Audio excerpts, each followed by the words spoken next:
And that's what the Chazon Ish is trying to teach us.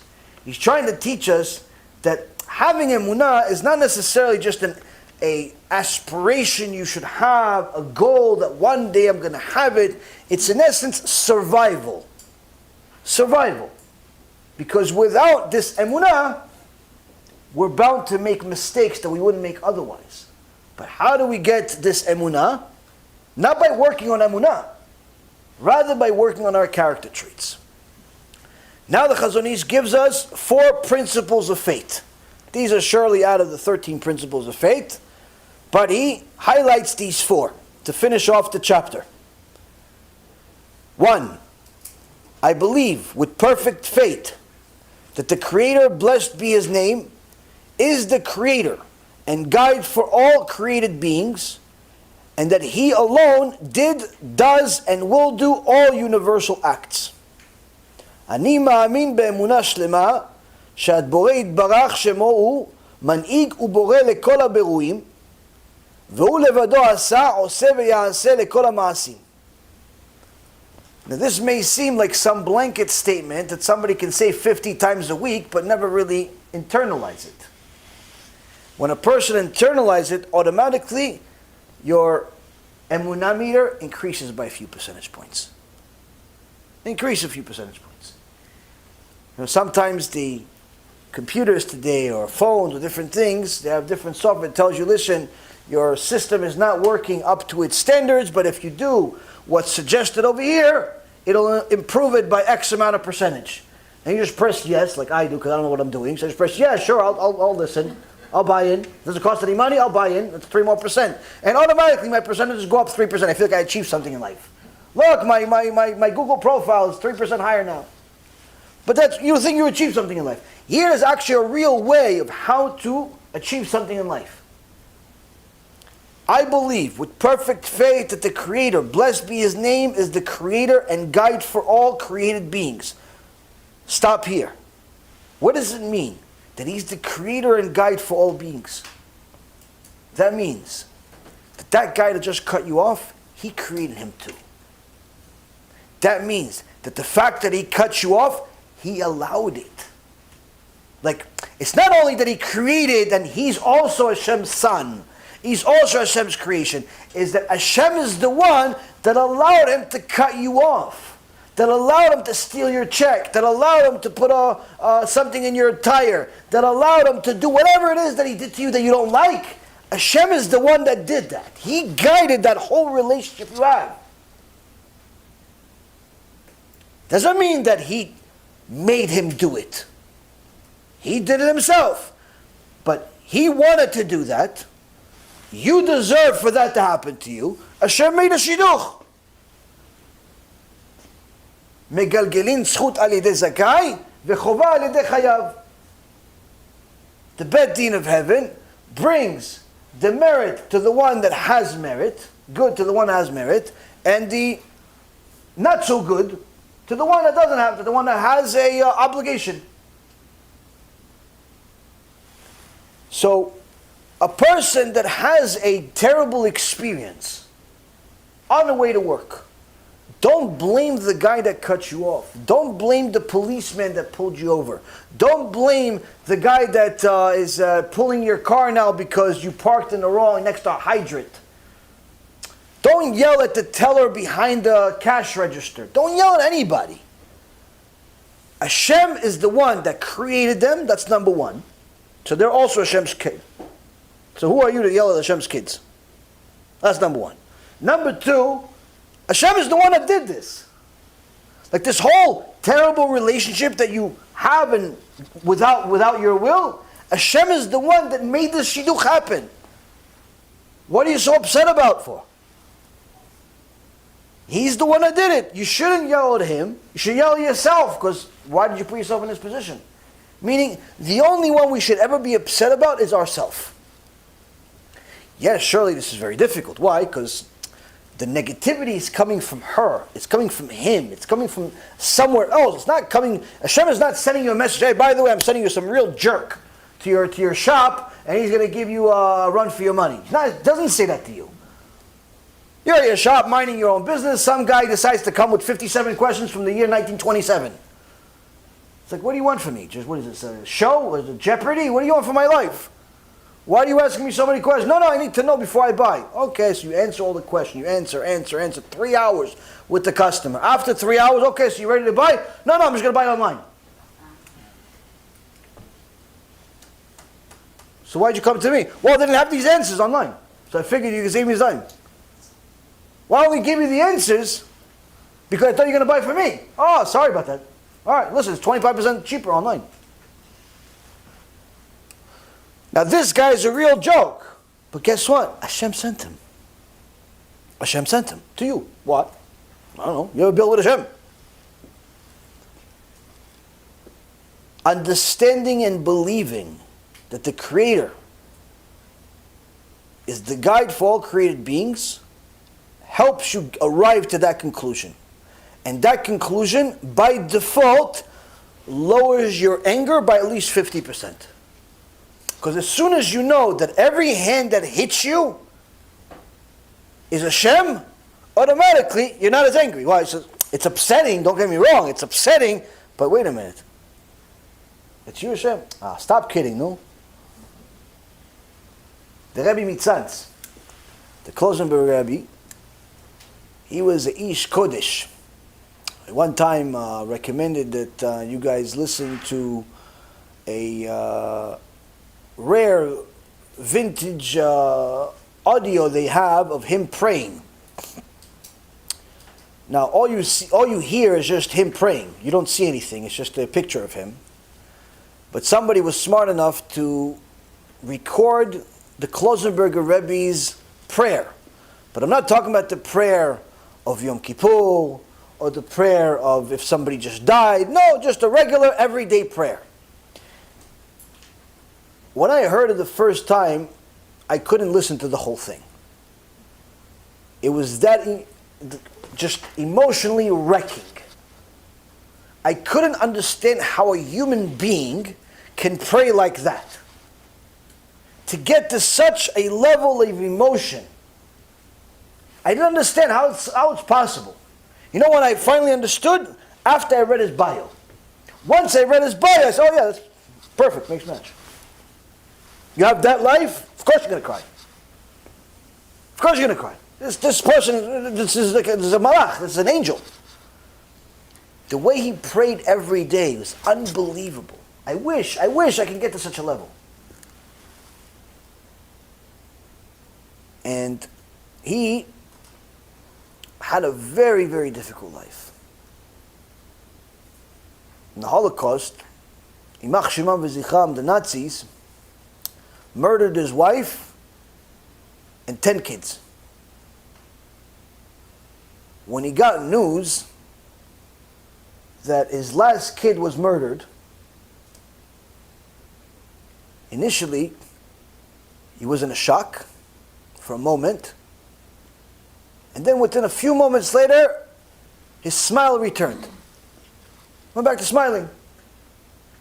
Went back to his business. In the Holocaust. Nightmare. About nightmare. But he's smiling. Ivdu et Hashem besimcha. Singing for Hashem. So the student said, Rebbe, teach us. One, why were you in shock? And two, why are you smiling again? I just told you the last son died. The Klosenberg Rebbe says, let me tell you a story, and maybe you'll understand. There was one time, a father walking with his son in the woods. And the kid decided to run around on his own.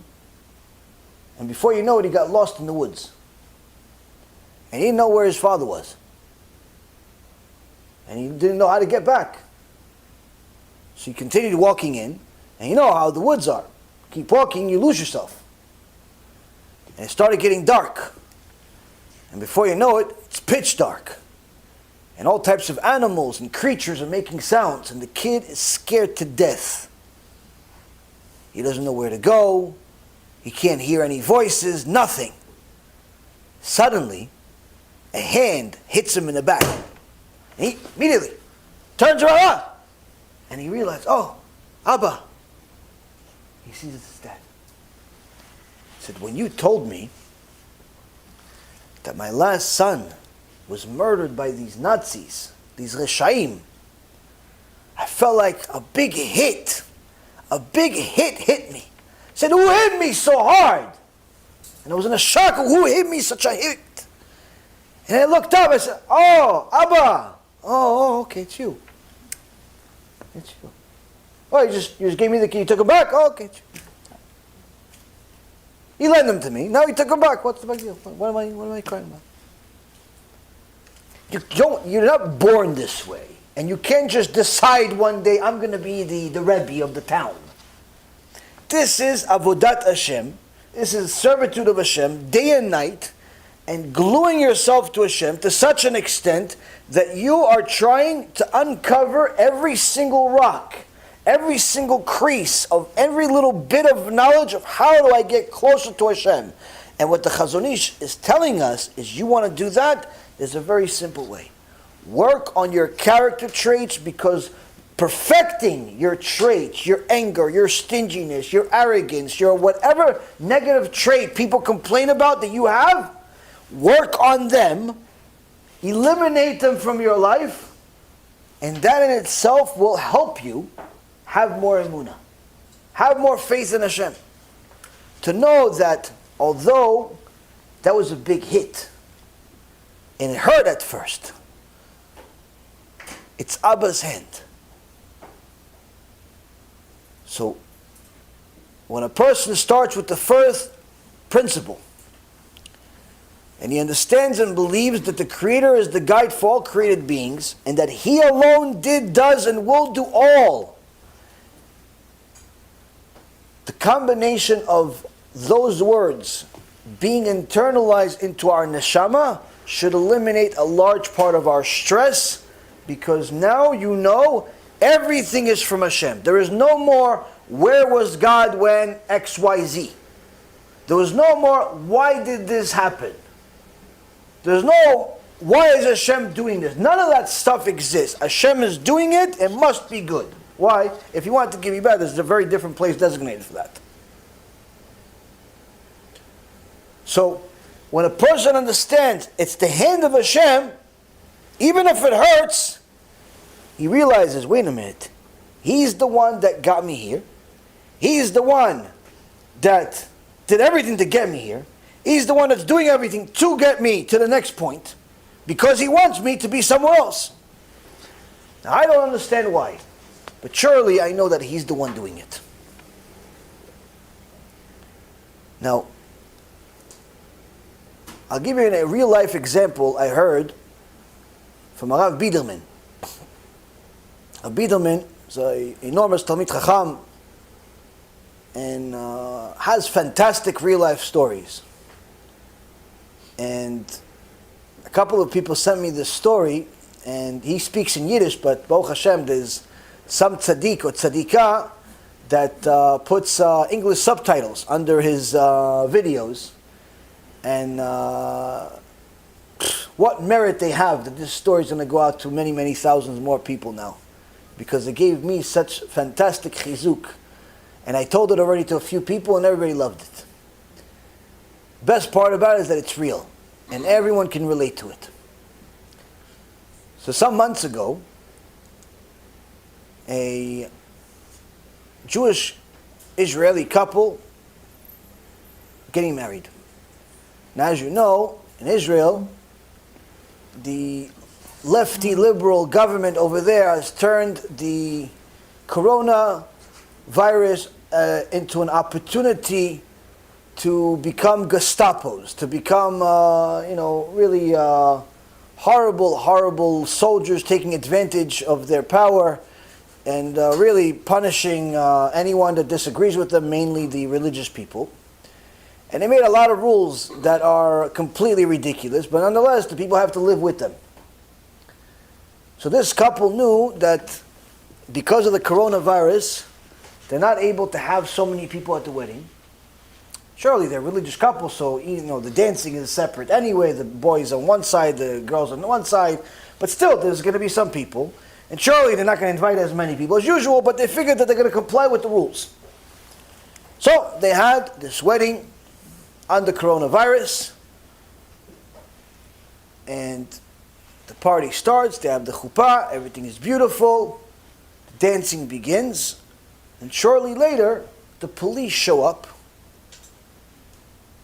stop the party, put the bride, the groom, and the bride's father in handcuffs and take them to jail. On the wedding day in front of everybody. Real story. Hashem yishmor v'yatzil. The bride is crying, the groom is, everybody's crying. What are you going to do? Nazis decided to show up and arrest them. Why? The dancing, the mask, all types of rules, the true, not true, whatever. They had all the reasons in the world to do it, to at least to justify doing it. Fine. Needless to say, this is a traumatizing experience. A couple of months passed by. The couple is married, but of course they didn't forget what happened. One day, the father-in-law, the father of the bride, gets a phone call. He says, hello, yeah? My name is such and such, and I am a bachur in the yeshiva that you had the wedding in for your daughter. Okay. He says, I'm actually one of the important bachurim, one of the people that was really highly acclaimed student, Talmid Chacham in this yeshiva, and wanted to call you to apologize. For what? He said, your daughter's wedding worried me because at the time we didn't know much about Corona. So I saw that everybody was dancing, and I don't know, it seemed like everybody was too close. The guys, were dancing among each other, and it was just too, like as if there was no Corona. And, and I got worried, so I figured, let me call the cops. They're going to come, cause some noise, and everybody's going to go back and, not dance so close to each other, not put everybody else in risk. I never knew that the police is actually going to arrest your daughter and her husband and you. And I'm really sorry, because I'm the one that called the cops. So of course, the father wasn't very fond of this person, and gave him a few words of his on his mind. And the guy says, listen, you have to forgive me. I'm really sorry.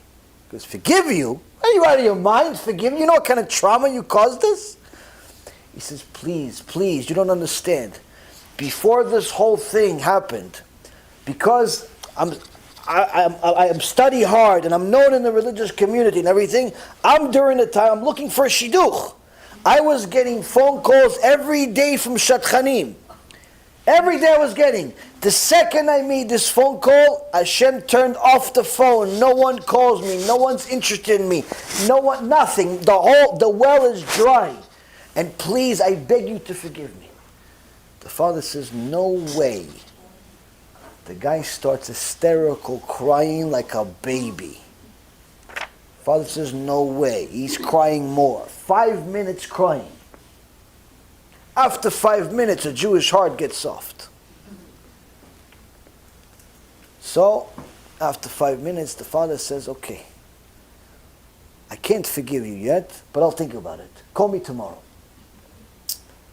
So, the guy calls him back tomorrow, following day, and he says, so, did you think about it? He says, yeah, I thought about it, and I didn't sleep all night. Because I was reading the Musar of Mesilat Yesharim, Path of the Just, and Sharei Tshuva, and arrived at the conclusion that you didn't do anything bad to me. Because there's not a fingernail, there's not a finger that gets hurt in this world without a Bet Din and Shamayim deciding that it deserves it. You didn't do anything bad to me, therefore I completely forgive you because there's nothing between us. I'm not mad at you at all. The guy is so happy, thank you so much. He said, but listen, you're not out of the woods yet though. You still hurt 2 other people. You have to call them also. Here's the phone numbers. He calls his son-in-law. Of course, his son-in-law is like, are you out of your mind? Forgive you? What do you think you are? You know what kind of trauma you caused me? The guy starts crying again, the poor guy. 5 minutes he's crying, the same heart as the father-in-law. He's crying. Eventually the guy's, okay, fine, I'll forgive you. But it worked on my father-in-law, it worked on me. I highly doubt it's going to work on my wife. And I'll tell you why. Just like you cried right now, she's been crying every day for 2 months. She's still in the trauma right now. She's still living it right now. There's just no way you can get her to forgive you. But go ahead and try. So the guy calls the wife. She has a few words to say to him. And she says, no chance in the world. But she means it. He cries. It's not going to work. Long story short, the conversation ends with it's not working, no forgiveness. What can we do? The father-in-law forgave. The husband forgave. We got to get this girl to forgive. The guy knows he has a curse from Shamayim on him for being a Moser. Called the authorities and other Jews. Are you out of your mind? Anyway, you meant good, you didn't mean good, doesn't make a difference. He made a mistake and he knows it. So he gets a very big Rav involved. Please convince her to forgive me. So the Rav meets the wife. He says to her, why don't you forgive him? She says, what? Forgive him? You know what kind of trauma it is, this, that. He says, yes, but that's the thing. He's ready. Talmid Chacham is ready with the Zohar. Opens the Zohar for her. He says, look, right here, we have a Rabbi Shimon Bar Yochai. Promise. Says that when you forgive somebody, especially when it's hard, you don't want to forgive. If you forgive because it's easy for you to forgive, big deal. But you don't want to forgive, and you still forgive, you reserve yourself a miracle in the account of Hashem. Hashem has a miracle bank waiting for you. And you never know, maybe you need a miracle. Now this tzadikah, she says, you know what? She thinks like a Jew. It's like, okay, there's some money to make out of it. It's a miracle. Okay, a miracle. Who doesn't need a miracle? Okay, you know what? Yalla. Forgive. Machu lecha. But she really forgave him. How do we know? Because of the rest of the story.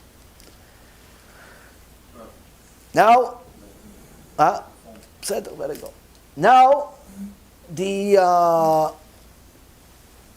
girl and the guy continued their life, and they continue living and so on. About a month passes. Elul. They drive on a highway, lose control. The car gets smashed in every single way possible to the point where it becomes pancake. Ambulance comes, Chevra Kadisha comes, ready to take the bodies. They're looking,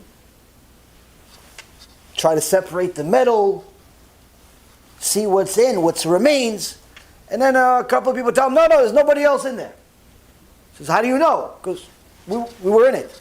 Because, what do you mean you were in it? This is me, my wife and I were in the car. Because what do you mean?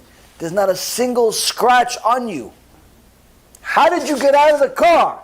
She says, we don't really know, but it was through the window. Yeah, but the car got smashed. There's nothing there. Even if you got out of the window by some miracle, there'd be a scratch on you, something.